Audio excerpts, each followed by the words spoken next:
Welcome to Positive Talk with Kevin McDonald. Hey, that's me. Hi, and welcome to Positive Talk. Our show features the best positive stories and people from around the globe as we endeavor to answer the universal question of why am I here and what is my purpose? Understanding that can change everything, and knowing your greatness is fundamental to living your best life. So join us right now as together we work to create the adventure of our lifetime.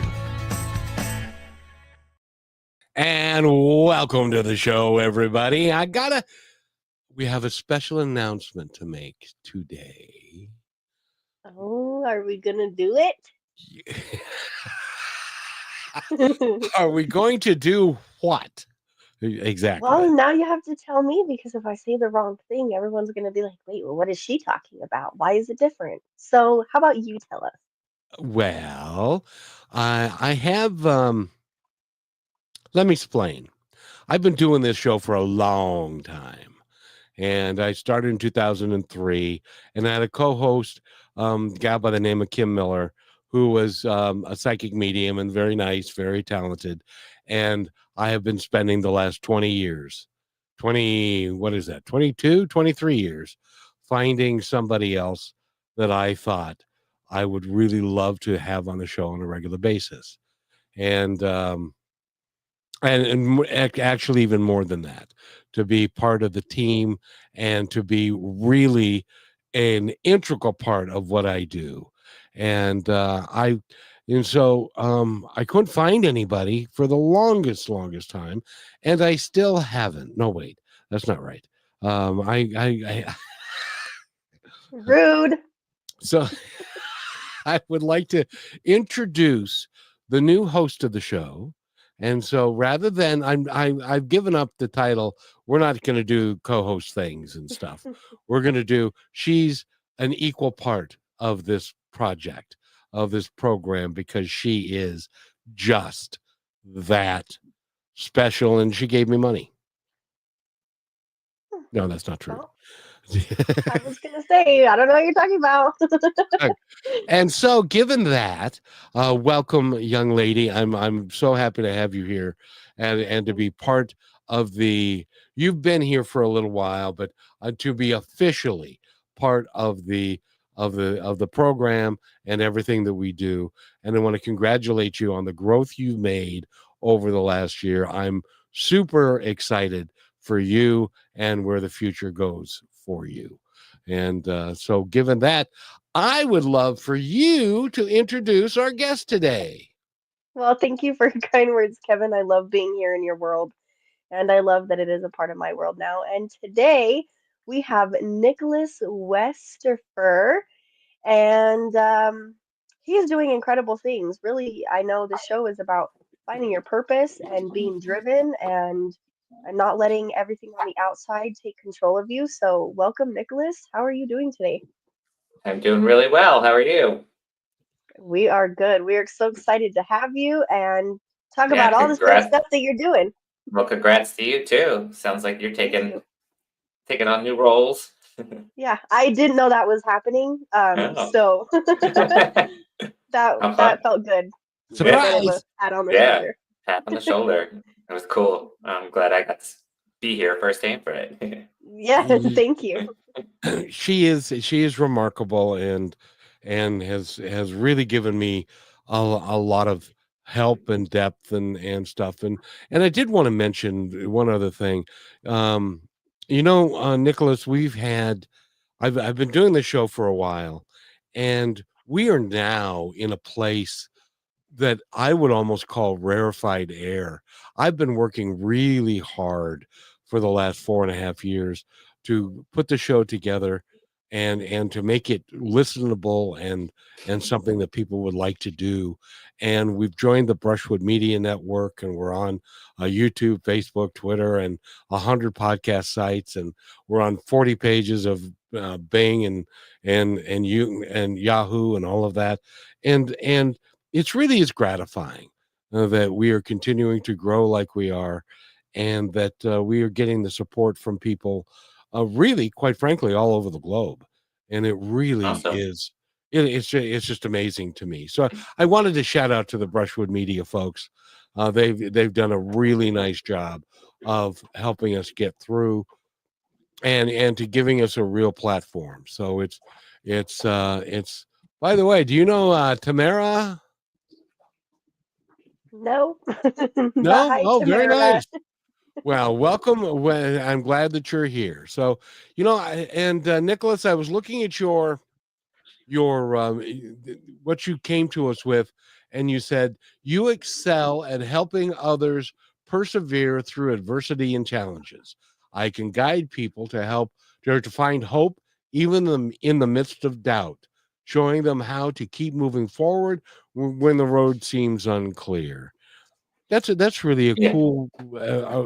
You must be a writer or something. Yeah, it must be. Yeah, I think that's the um the the midst of what I was trying to accomplish with my novel, that we're going to talk about. But Yes. that's really what I was trying to accomplish is like the characters within the story go through a lot, but they don't give up and they persist, uh, even with all the adversity, and um, yeah, look for hope. So is that something that you have discovered from personal experience or observation? Where does it come from? Yeah, I think so. I think it's very personal of like and anyone probably can attest that life gets hard, right? For all of us, we go through things that challenge us, and just kind of learning to roll with the punches, but not only roll with the punches, be happy um and prioritize your like what's right for you. So yeah, I think it comes from a personal place. It's an important place to come from because that means that you've had the experiences in your life that have given you both the ups and the downs, the ins and outs, Yeah, and the over and the back, and all that kind of good stuff, yeah, for sure. which is really cool. So, and the name of the book is Sleeping Daddy. Yes. And when did it come out? So it came out in December, so December 17th of 2024, so just a few months ago. Um, yeah, it's been doing pretty good too. Getting some good feedback, and people seem to be liking it. I could Eh, go. Very good. Uh, yeah, I was going to just mention. Yeah, go ahead. You no, first. no, go ahead. I was going to say sometimes the title of the novel is a little misleading. So um, essentially, if you wanted me to get into what it's about a single dad who has a daughter named Hope, actually. So that's the hope amidst the chaos. And it's really a story that plays into the fairy tale Sleeping Beauty, whereas the daughter's love for the dad is kind of what wakes him up. So he becomes Sleeping Daddy. It's a contemporary novel, so it's set in modern time. Just has that little bit of fairy tale flair. That's the one thing that I miss in my life is the love of a daughter because I had two sons and Mhm. now they're middle-aged men, and so there's a difference there from having a daughter. Now you have two daughters, I have and two daughters. so Yeah. you have you get to have the fun of having two other human beings really worship you because you're daddy. Yeah, yeah. I'm lucky that way for sure. They're still sassy though. They're what? They're still sassy though. Oh We wow, they're love how old are sass. they? I have a 13-year-old and a 9-year-old, about to be 10. I'm sorry that Wow. you have a 13-year-old. Yeah, Yeah, the beginning starts she's the now. sassy one, right? Yeah. Well, I can't speak to that, but Michelle can. A 13-year-old girl, what's that like, Michelle? This is when it starts. All I'm going to say is buckle up, get ready, sit there, love her, guide her. She is Yes. going to blow up in so many beautiful and chaotic ways, and she's going to need you to be there as her dad. Oh, And I'm glad that she has you, really. And it's okay. Kevin didn't get to experience that, but I am here to be plenty sassy for him. yeah, So. good. There you go. Well, Well, she's young enough to be my granddaughter, but that's a Mhm. story for another time. But so, Nicholas, what got you into writing? What made you? Because I know Yeah. you're also working and you're doing Hmm. that, and you're Yeah. married, and you've also got a bunch of animals. How many animals do you got? Oh gosh, yeah. I wrote that as a joke because we somehow ended up with 4 dogs, which is a lot. It might be 3 too many, but we do have 4 dogs, and I mean, they're lovely but chaotic, right? Are they big dogs or little dogs? No, they're little dogs. They're 3 pugs and a Oh, wiener dog, a dachshund, Um, cute. and he my thinks my he's a pug. my oldest son went on the other rampage. He's also got 4 dogs, 6 cats, and chickens. And so they live basically in and 2 huskies, Oh gosh. a golden retriever, and a Labrador. So they're living in basically their backyard is a pile of poop. Oh god. Yeah, I can imagine. Yeah. We have some fish too, and I guess as a writer, and I work full time in tech, so I'm pretty busy. So when I get to write, it's like I just need the quiet, like the fish uh, Yes. bring that calming peace, whereas the dogs are like tick tick tick. We have hardwood floors, so you hear them all day looking at you, begging. And I'm like, I'm trying to write. Do they ever say, "Could you please put carpet down because I keep sliding around on the Yeah, hardwood yeah, floors"? yeah, yeah. If they could, they would, I promise. It probably would. So They're the so what reason we pulled up the carpet, though. Oh, so what Never was it gets pretty. that motivated you to become a writer? Yeah, I that's a hard question because I don't really know. I just kind of started writing.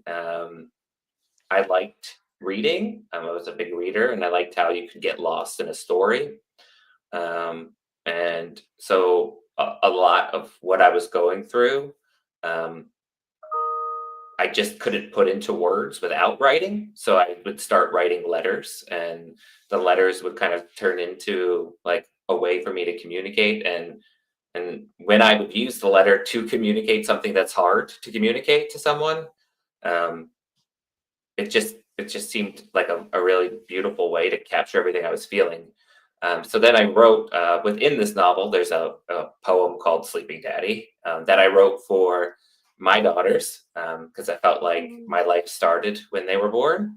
Kind of woke me from whatever I was in. So that novel, just writing that poem, and then my history of writing letters to say hard things, kind of gave me the idea for the book. And so I went into it writing, thinking like I would never share it with the world, or it wasn't really my goal to, um, yeah, publish it or share it. But then it just kind of kept snowballing the dream. Like, okay, I wrote a novel, and now I'm ready to start sharing it. So it just kind of snowballed. That's awesome. When you write a novel like that is very heartfelt Yeah. and has a lot to do with your own past. Did you feel like you were going out in public in your underwear um when Yeah. you published this? So the story is like very different. It has elements of my life in there, but it's enough different that I can kind of separate myself from it. But the there's certain vulnerability to writing, and like some of the hard stuff that the characters go through is very personal, or something I've dealt with, or a way that I feel. So it is vulnerable to have people read that and be like, "Whoa, what were you thinking that day?" Uh, yeah, there's some vulnerability to it for sure, and there's still like certain parts where it's like, "Oh my god, I let my mother and my grandmother read that." I wrote that and then let someone read it. So yeah. And I'm sure your mother was saying, "And the whole time we thought you were asleep in bed." Hmm. I guess I'm not sleeping anymore. No. That's the Well, joke. where Daddy, where did the Daddy's no title longer come? sleeping. Where did the Daddy's title? awake. Yeah. the title comes from that tie into the fairy tale Sleeping Beauty. So Sleeping Daddy um, is like, yeah, that tie into the fairy tale of the love of my daughter woke me from the dream, and so the poem that's in the story is called Sleeping Daddy, and so that's why the novel is called Sleeping Daddy. By the way, I peeked at your website, and which, Mhm. by the way, is Nick Westerfer.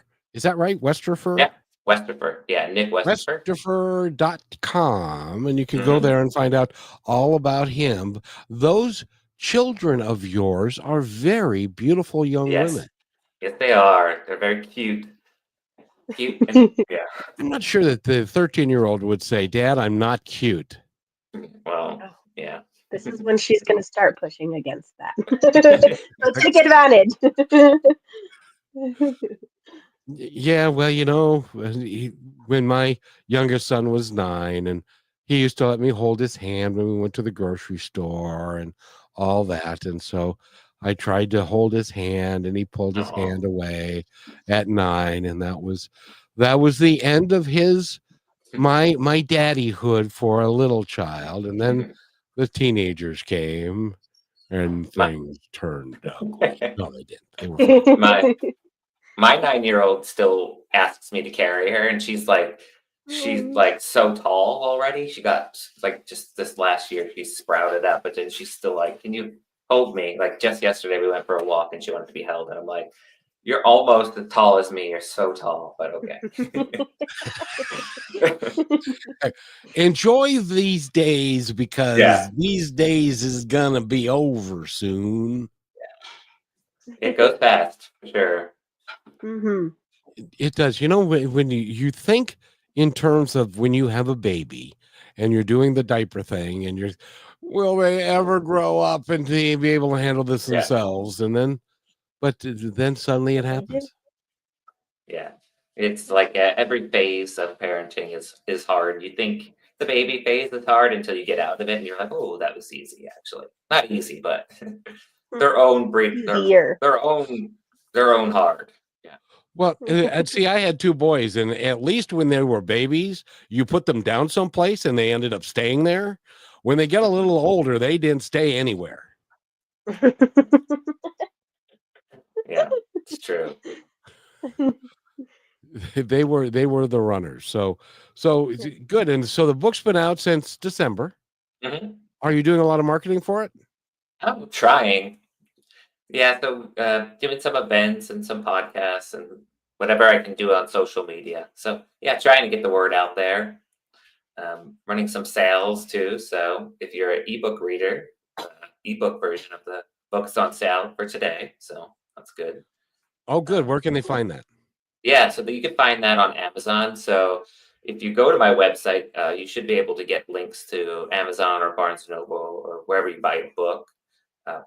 And then, but on Amazon today, the ebook is on sale for 99 cents. So Perfect. check it out. Yes, very good. Rochelle, have any questions, any thoughts? Actually, yes, but we do need to take a quick break, and when we come Holy back, Nick, crap. I've yeah, blown through the break. Thank you, Miss Host, for keeping me online. Well, I guess you gave me a title for a reason. I'll use it. So, when we come back, yes, I want to ask you, Nick, about more of your experience before writing the book and having your Mhm. daughters. So, stay Okay. with us, everybody. We're with Nick Westerfer today, talking about his book and what he's learned through his life to continue helping other people through challenges. And what is the word? It's been coming up a lot today. Our last guest said it's something about change, which I think we all could learn. So stay with us, everybody. We'll be right back.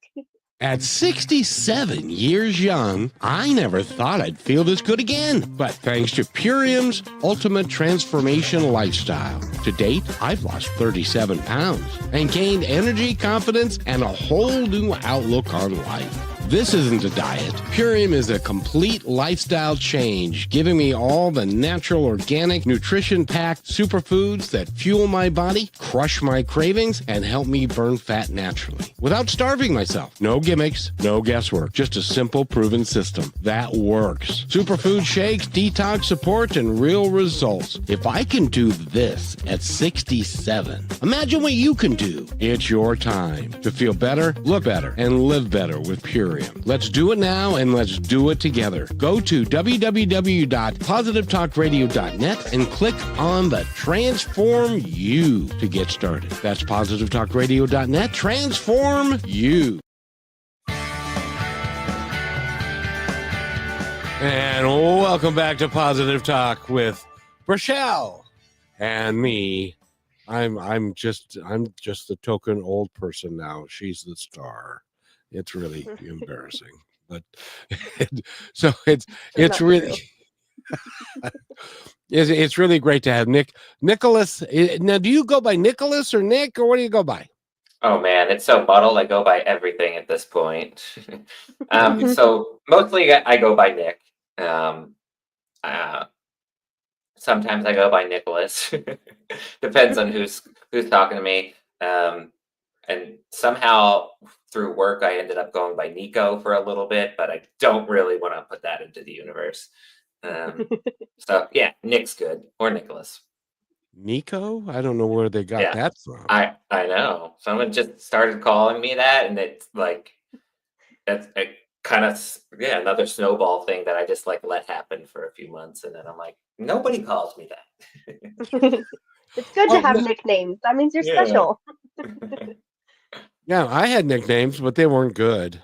Oh my gosh, Kevin. But I wanted to ask you, because you are also still working, and you are you're a techie guy. Yeah. So I would love for your opinion on what AI is going to do to your world. Oh God, it's kind of frightening for sure, because I find AI pretty frightening because it's just so fast and so I guess easily available now. I feel like there could be some positives to it, like for like editing purposes or just spot checking. I do feel like or at least I hope that it's not capable of doing the art of what writing a full novel like would accomplish. I still think it misses some of that, so I think that's one positive aspect of it. But it is getting a little real. And I guess maybe you're in inquiring about AI in the tech world as well, not in the writing world. Well, more in the my tech writer's world. hat on now, Kevin. Yeah, well, in the tech world, it is. I have a nephew. Yeah. He's one of the, and I'm sure that you're like him.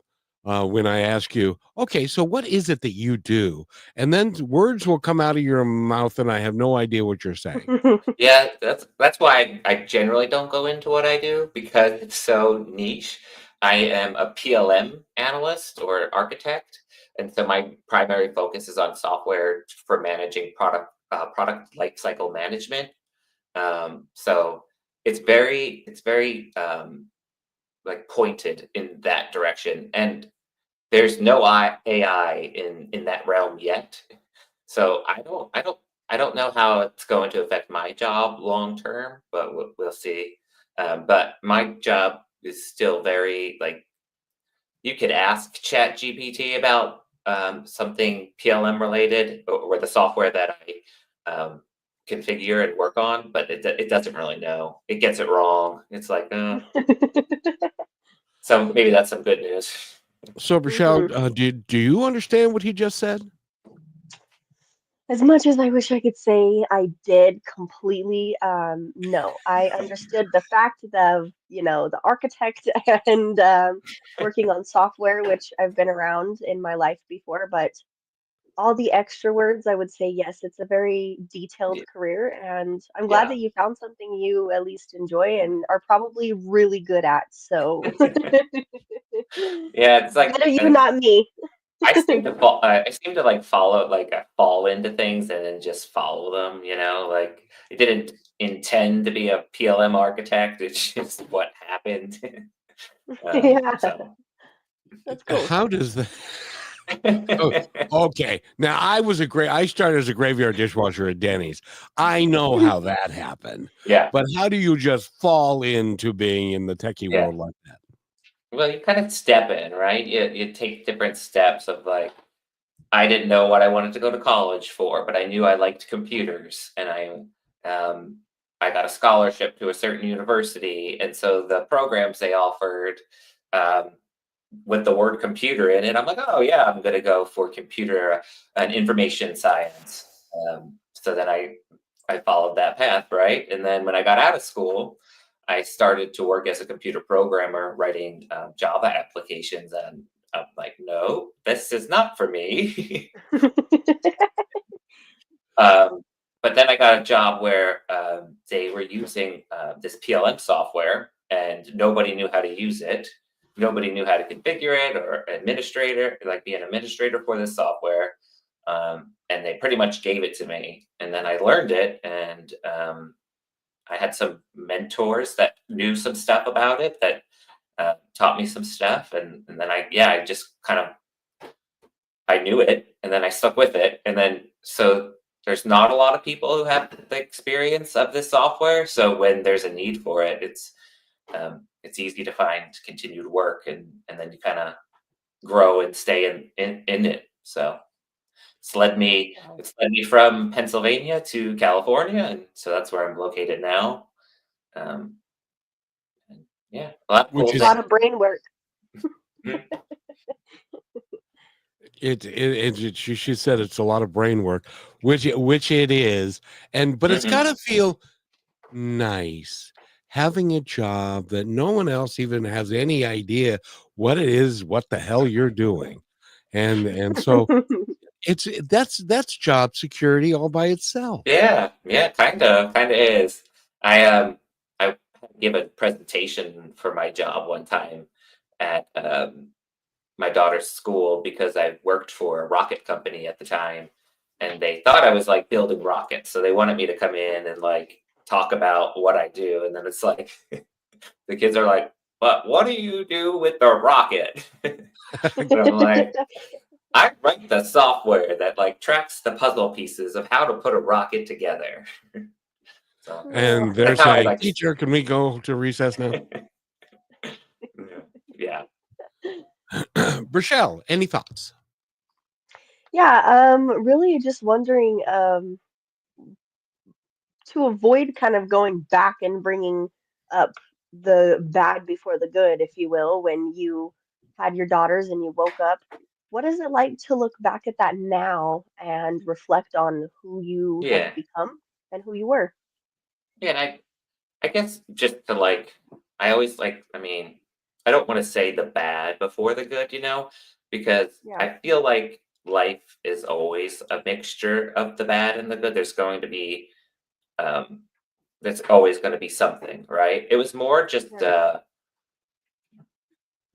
and if you ever read my book, I think you'll see it. But there's just an abundance of emotion and of like trying to process that emotion.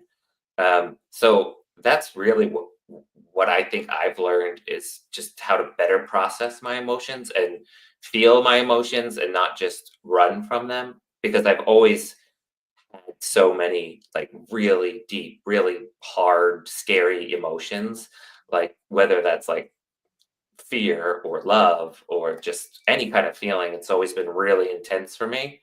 I think I'm what what they call like an empath, right? You just feel everything for. So yeah, so for me, it's just been a learning process of like prioritizing my feelings and my worth, and then figuring out how to feel other people's feelings, but not have that take over me as well. So yeah, that's been the learning for me is the emotions and processing those emotions, and then using those emotions to tell my story. And I think working in the tech field where it's all very brainy, like you said, it's all very logical. I was kind of stifling my creative side of like to like expel those emotions. So that writing, that kind of takes care of the other side of the brain, right? So I have the brainy stuff, but then I have the artsy stuff and the creative side that kind of lets me balance it all, and that makes it feel better. Makes it Yeah. feel like good times. And by the way, we're talking with Nicholas Westerfer, and we need to take our. I'm going to be on time this time, Rochelle. So you don't need to save me, but we need to take our break, and we'll be right back. Rochelle and I are talking with Nicholas Westerfer. Go get his book, which is called Sleeping Daddy, and I just love saying that way. Yeah. Sleeping Daddy. Yes. And it's Daddy. 99 cents today. So go Yeah. on Amazon and get yourself a copy. And we'll be right back. You're listening to Brushwood Media Network, the best in syndicated talk, news, and entertainment shows. As you go about your daily life, look closer. As you gather with family and friends who love and support you, look closer. There are youth right in your community who don't have the home, warmth, and healing you have. So look closer. Every year across America, a staggering 4.2 million youth are homeless or trafficked. And for 50 years, Covenant House has worked relentlessly to keep them safe and protected. Tonight, 2,000 young people will sleep safely in a Covenant House bed. And tomorrow, they will wake up surrounded by love. They get clean clothes, hot meals, medical care, and a safe place to sleep. 24 hours a day, 7 days a week. In sites across America to help them fulfill the great promise of their lives. So look closer at Covenant House. To help or get help, go to covenanthouse.org. And welcome back to Positive Talk with Kevin McDonald and Rochelle. I'm going to have to figure out how to work that in. I'm going to do that. But in any event, Rochelle, I love the last question that you asked, and I love the line of questioning or line of conversation about what it was like for him early in his life that gave him the experiences, both good and bad, because I'm assuming not everything has been cupcakes and rainbows, but it all hasn't been a dial of or a pile of like my son's backyard either. So Rochelle, continue. I would say to kind of follow that up is when you look at that and you've taken a look on how you handle it now and situations where, like, tell me maybe about one of your favorite times where you found that you had figured that out, you had learned that, and you had achieved it in a moment that you usually may not have, that helped like your daughter or somebody else in your life from learning from you. That's a good question. Put me on the spot. You're good. We like to do that. Yeah, I guess it's kind of always a little muddled too of like when I realized I've learned it, and I guess just trying to be like when I think about the things that caused or hurt me as a child, like that, and the intention behind them. So sometimes there's no intention at all, right? So I think that's where, for a good portion of my life, was figuring out that intentions matter. So just because something hurt and you didn't know how to like, it didn't have to be personal, and so trying to like learn that was probably one of the best things I learned. It was just like the intent behind things that happened in my life. They weren't like, I'm not necessarily trying to cause intentional pain, right? So I do. It's also kind of a double-edged sword, right? It's because it's like that person never intended to hurt me, like, or that comment, but like, so it does sometimes lead to overthinking of choosing your words and stuff like that. But for me, it's like I try as a parent to um, just be like validating of their feelings and their thoughts and their ideas, and not so um, stifling, and not to say that I was stifled, but like in a way that like unconditional love, right? I'll love you no matter what. I want to be like a part of your journey, so like I kind of let them take more of a front seat, and um, guide them that way, if that makes sense. Yeah, that's very powerful. It's very important. Just don't let them drive when they're in this front seat. No, no, not yet. Although I'm gonna have a 14-year-old this year, so that's getting a little too close for comfort. Boy, you just wait. I have my children killed 4 cars. Oh God. And I Teach them don't to work on the mean car, then they have to fix their issue. yeah, exactly. And I don't mean they wounded them. I don't mean that they needed a little, compression to get fixed. They killed them. Uh, but fortunately they were not hurt in any of that. So Well, but that's that's Yeah, part of the and he growth has process. girls. I think it's different when you have boys, unless you're me. I was driving since I I was was like gonna, 4 or 5. I was gonna say I'll take responsibility, but thank goodness for Nick because he probably will have little all-star super drivers. So no. Let's hope. yes. but you just never know. And as you get older, young man, because you're still a young man, and the older that you get, the more that you recognize, at least in my world, because I've already been through the wars quite a little bit. I recognize that not everything is as it seems, and people's intentions are not as we believe them to be in the stories that we create around them, because it's easier for us to create a negative story about somebody or something, and then we have to learn how to forgive ourselves and forgive them, Mhm. and understand that, as an example, my parents when I was born were 26 and 27, and so what the hell did they know? They knew nothing. They were in charge of 3 children and had no earthly idea how to do any of it. And so it's amazing that we all survived. Um, because your children are being raised by children. So it's good that you're teaching you're working with your kids so that when they become parents, they may be have a little bit better idea of how to support their children in a positive way. Would that be true? Yeah, I mean, I would hope so. I definitely, I definitely latch on to the children raising children, because I had my younger daughter when I was, um, I think I was like 22 or 23. So definitely a baby. I look back at some of those photos and I was like, who let this happen? And they do know how to stop that. Yeah.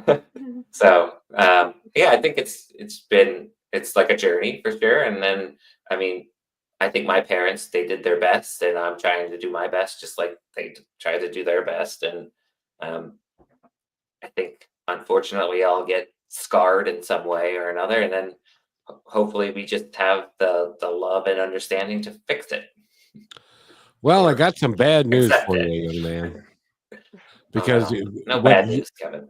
I well don't I Yeah, don't you tell accept him. it. and and I don't know if this happens to anybody else, but in my world, the things that I'm told happened when my children were smaller, and I don't think that's true, but that's what they believe because that's the story that they're telling themselves. And so I'm trying to get them out of the stories that Mm. and to let it be and not ooh, there's that phrase again, and Mm. not worry about it and stuff. But I'm sure your children are going to be just perfectly fine. Yeah. I don't. Yeah, yeah. Well, we'll hope, right? But yeah, I think everyone will have their own drama. For Now, I sure. wanted to address this with you because you did say on your website that Sleeping Daddy addresses heavy and complex topics. Yeah. Please take care of your heart and mind as you read and check in with yourself about how it may affect you.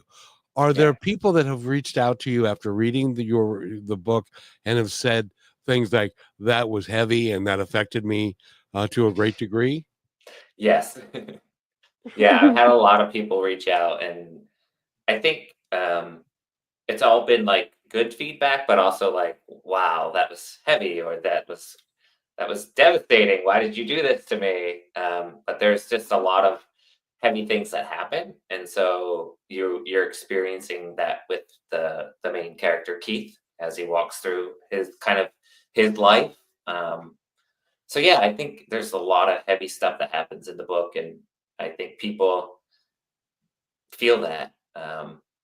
There's I feel like I put that particular warning in there because as there's an audiobook version, and as I was listening to the audiobook, there's parts of the book that I've been told to take out, like as I've gone through the editing process and the critique process, and just stuff that I've left in there because I felt like it was true to the story. Um, but just as I was listening to it in the audiobook format of someone else reading what I wrote, it really does hit you out how heavy of a moment it is. And so, yeah, I wanted to make sure that people go into it knowing that there are some heavy and complex topics, and it might affect you in one way or another, like emotionally, or or just if you're not ready for that, maybe you need to take a break or pause and then come back to it. But Well, and Well, speaking it's, of the story, I have to say, I bought the book on our last commercial, so I cannot wait to oh, hear that. thank And you. I will give you my feedback. Yeah, please do. I love the heavy stuff now because Okay. there's so much healing in it, and Yeah. the other side of that, the positive, is even more impactful when it Yeah. gets so Yeah. dense and heavy. And I have to ask you, what was your favorite part about the book? Like, what was your favorite part to write? To write. Mhm. Um, it's so weird. I also liked writing the heavier parts because I felt like it wasn't me writing. Like you would get to a certain point of like just knowing what happened to this character that it would just kind of like flow through you. And I found when I wasn't trying, like the best would come out of me. So I liked that. I liked when I would get to a point where I knew the story and the characters so deep that it was just kind of flowing.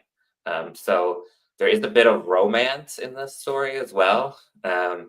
And so writing Jenny, Jenny is one of the characters in the book. She's was my favorite to write just because I think she's just like so fun and lighthearted, but like serious and deep and emotional at the same time. And then she was just so much fun to write because you could be silly, but then turn around and say the most profound, heartfelt thing, and it was like true to her character. So Yeah. it's like I wish I could be like that in person, but I could write her. But so what was your process? Because it sounds to me like you used, which in my opinion, all writers use, is their intuition, and that as you mentioned, things just flowed through you.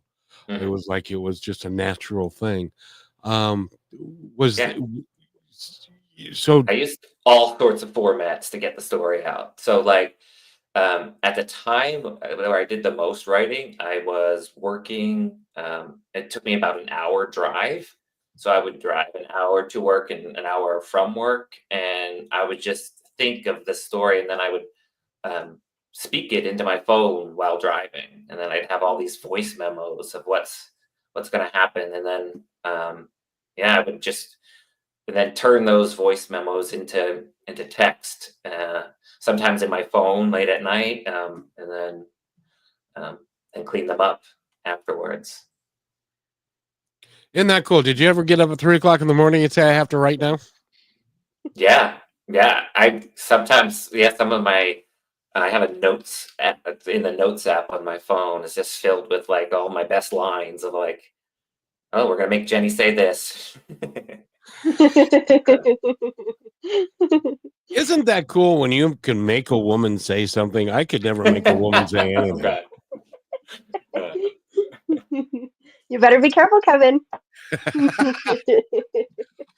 Well, I can't make you say anything, or I can't stop you from saying anything either. I might listen. You can give me an idea. And but that's really fun, and that's really cool. Is there a second book in you, sir? Yes, I have 2 more books that I've been kind of working on. It's just slow moving. They aren't in the same universe as Sleeping Daddy, so they're all standalone novels, but 2 more at least. That's it. That's not bad. By the way, we met an author the other day who is all of what, 16? Oh wow. 17. She just turned 17. She has Just turned 17. 34 published books. Oh my god. And several of them are like 900 pages. So Jeez. I wanted to ask you, why are you such a slacker? I am a slacker. I think so yeah, just I dropped this book probably for years at a time. So I finished probably writing in 2016. And then I'd pick it up and I'd edit it, or I'd pick it up and I'd change something, and then I'd drop it for a whole year. And then people would be like, "What's happening with your writing? You were doing so much." And then I'd just get busy, and I'd go about parenting or my job or just being super busy. And then it was just always kind of like a little spark that I kept alive but didn't push. And then I also had way too many words on the page as well for this particular, like this kind of a novel. So 300,000 words, and it should have been under 90,000 words. So it was a whole process of picking out the pieces that still tell the whole story, but get it to the right length and reflected something that I was proud of. And yeah, I guess part of which you kind of learn through the novel is this need for perfection has always lived in me. And part of my healing and growing is learning that nothing's ever going to be perfect or done. Yeah. So it's Well, I just loved how you getting were it to saying a you were place. able to be. Sorry, go ahead. No, go ahead. I was gonna say when you said you were proud of yourself and then you kind of looked down and you smiled. That was a beautiful moment because I think it gives it so much more authenticity and makes the book so much more special because it took you all that time of Yeah. learning and growing. If you would have tried to rush it, you wouldn't have ended up with Yeah. the that you have now. So I bet it Yeah. feels good to be able to It be feels like, I good. did Yeah. it. Yeah. It feels like something that, like, no matter where it goes or how well it does or how well it doesn't do, it's still something that I'm incredibly proud of. And I feel like I put so much love and work and time and thought into it that I feel like it will always be something I love and I'm proud of. So Good. As well, you I should wish be. I wish I could grow the next one a little faster, but we'll see. All good things in time. Yeah. Things happen for a reason at the time that they happen, and it might be that there are some experiences that are meant to go in the second and third book that you haven't had yet. Yeah, for sure. And that's a really cool, adventuresome part of life. And that's Hmm. in the opening we talk about the grand adventure, and that's what you're experiencing is a grand adventure. Yeah. And wait till Yeah. you have 2 teenagers at the same time. That will be a grand adventure. That's the third book. Yeah, Maybe that's the the second. third one. Yeah. You get I to had go through them. that teenage and the adults. I had them out working over the weekend for me. We went to a market, so we were selling books at the market and have like meeting people. So they were my little marketers of getting people to come meet me and buy the book. How cute. That's pretty smart if you can That's get the Yeah. way to do it. Yeah. Yeah. a couple of pretty They little girls that Yeah, they you wanted need. to. They were happy to. I swear I didn't make them. Well, but that's a good way for them to learn entrepreneurship and what they can do, and that they can do anything that they choose to do. Mhm. So, and by the way, we're talking with Nicholas and his last name, Rochelle. Westerfer, and go to his website, westerfer.com, and also go check out Sleeping Daddy, which is available on Amazon today for only 99 cents in the Audible version. And if you didn't buy it, then you're missing out because even I did. So stay with us. We got another 10 minutes of talk with here and Nick and Kevin and myself, and we'll be right back. You're getting good. Last week, Brandon met a girl on a dating app. One day after work, he finally found the courage to ask her out. No answer. He started to panic. Was he being too pushy? Maybe it was too... Hey, sorry I didn't respond. I was driving. I would love to go on a date. How does tonight sound? Brandon tried to play it cool, but inside he knew. A girl so smart, so responsible. She must be a keeper.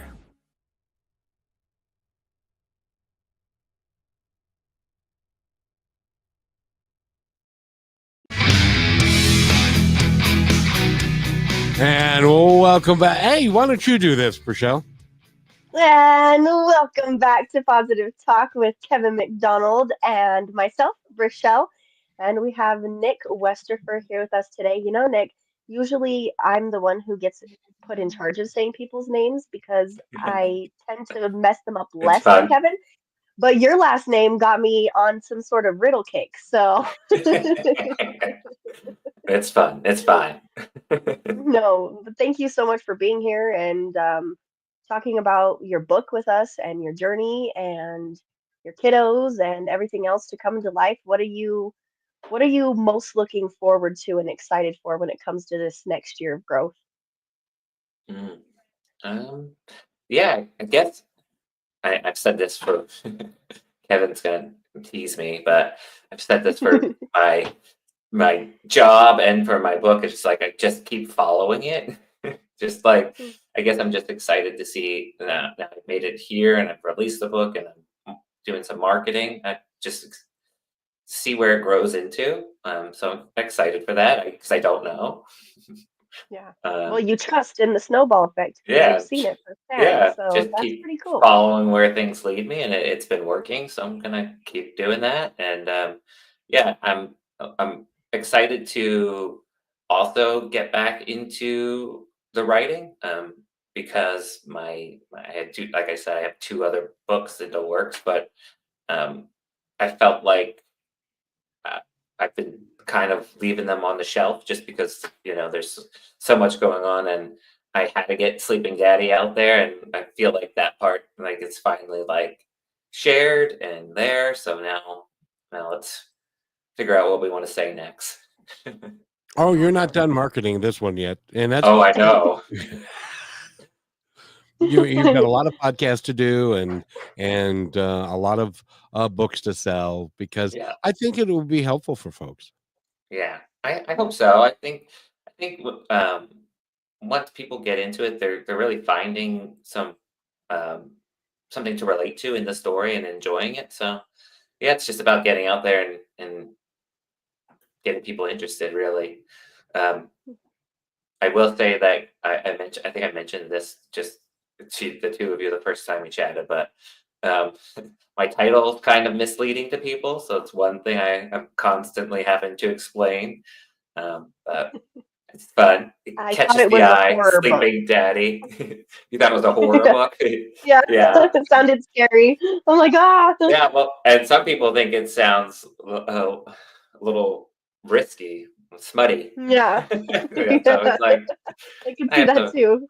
I have to get the word out about what it's truly about, and then people have been really, I think, loving the story and relating. So I've been getting good reviews, and that's been really cool to hear because that was one of my biggest fears is like everyone will hate it, but it's Well, nice now to you get some shouldn't positive news. you shouldn't talk like that.